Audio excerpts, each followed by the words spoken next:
இப்போ வந்து அப்பாவுக்கு வந்து பார்த்திங்கன்னா டியூப் போட்டு தான் சாப்பாடு கொடுத்துட்ருந்தோம்.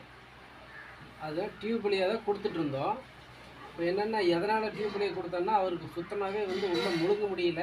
ஃபுல்லாக உணவு குழாய் ஃபுல்லாக லாக் ஆயிடுச்சு. அதனால் என்னென்னா டியூப் போட்டு விட்டாங்க. டியூப் போட்டு விட்டது மூலிமா என்னென்னா டியூப் வழியாக தான் கொடுத்துட்ருந்தோம். டியூப் வழியாக கொடுக்க என்ன ஆகும் அப்படின்னா அதிகமான உணவுகள், கெட்டியான உணவுகள் எதுவும் கொடுக்க முடியாது. லிக்விடு மட்டும்தான் கொடுக்க முடியும். அப்போ அவங்க சொன்னாங்க, நம்ம அக்காவோட ஃப்ரெண்டு சொன்னாங்க, இந்த மாதிரி ஒரு லிக்விட் இருக்குது, நீங்கள் வெறும் வாங்கி சாப்பிட்டு மட்டும் பாருங்கள், ஒரு தடவை யூஸ் பண்ணி பாருங்கள் அப்படி நாங்கள் இருந்தால் எங்களுக்கு வேண்டான்னு சொன்னோம். ஆனால் நாங்கள் மறுபடியும் போய் ஏதோ கண்டிஷன் வந்து டாக்டர் 3 மாதம் 6 மாதம்னு சொல்லிட்டாரு. ஏதோ ஒன்று பண்ணி பார்ப்போம் அப்படிங்கிறது மூலிமா வாங்கிட்டு வந்தோம். வாங்கிட்டு வந்து கொடுத்ததில் இது சாப்பிட ஆரம்பித்தார். டியூப் வழியாக தான் கொடுக்க ஆரம்பித்தோம். டியூப் வழியாக கொடுக்க ஆரம்பித்து ஒரு 2 வாரத்துலேயே வந்து அவர் வந்து பார்த்திங்கன்னா வாயில் தண்ணி குடிக்க ஆரம்பிச்சிட்டார். ஏன்னா உமிழ்நீர் கூட முழுங்க முடியாத அளவுக்கு இருந்தார். அப்புறம் தண்ணி குடிக்க ஆரம்பித்தார். அப்புறமா காஃபி குடிக்க ஆரம்பித்தார்.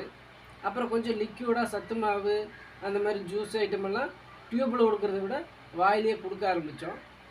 இப்போ ரீசெண்டாக பார்த்திங்கன்னா நாளைக்கு தான் நாங்கள் போய் இந்த டியூப்பை ரிமூவ் பண்ண போகிறோம். என்னென்னா அவர் வாய் வழியாகவே எல்லாமே வந்து இப்போது லிக்விட் சாப்பாடை வந்து அடித்து கொடுக்குறது, அப்புறம் சாப்பாடு வந்து இப்போ என்ன சொல்கிறது, காய்கறி எல்லாம் மிக்சியில் போட்டு அடித்து அப்படியே கொடுப்போம்.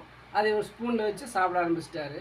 இப்போ டாக்டர்கிட்ட போய் கேட்டு வரும்போது எண்டோஸ்கோப்பி விட்டு பார்த்துட்டோம்னா எடுத்துடலாம் அப்படின்னு சொல்லியிருக்காங்க. அதனால் நாளைக்கு நாங்கள் போய் எண்டோஸ்கோப்பி விட்டு பார்த்துட்டு எடுத்துடலான்னு சொல்லிட்டாங்க டாக்டரு. அதனால் ஒன்றும் பிரச்சனை இல்லை. இப்போ வந்து ரொம்ப ஆரோக்கியமாக நல்லா இருக்கிறாரு. இது இன்னும் கொஞ்சம் ஒரு மாதத்துக்கு 2 மாதத்துக்கு சாப்பிட்டோம் அப்படிங்கும்போது அவர் பழைய கண்டிஷனுக்கு வந்துடுவார். அப்படிங்கிற ஒரு சந்தோஷம் எங்களுக்கு வந்துருச்சு. ஏன் அப்படின்னா முதல்ல படுத்தே இருந்தார், நடக்கவே மாட்டார், அந்த மாதிரி இருந்துச்சு. இப்போ எந்திரிச்சு நடந்து எல்லா வேலையும் செய்ய ஆரம்பிச்சிட்டாரு, சாப்பிடவும் ஆரம்பிச்சிட்டாரு. ரொம்ப சந்தோஷமாக ஃபீல் பண்ணுறோம். நீங்கள் எந்த ஊருங்கண்ணா? நாங்கள் மேட்டுப்பாளையத்துலேருந்து வரோம். மேட்டுப்பாளையத்தில் SM நகர். ஓகே. அதாவது என்னென்னா நந்தாவனத்து பக்கத்தில். ஓகேங்கண்ணா, தேங்க்யூ.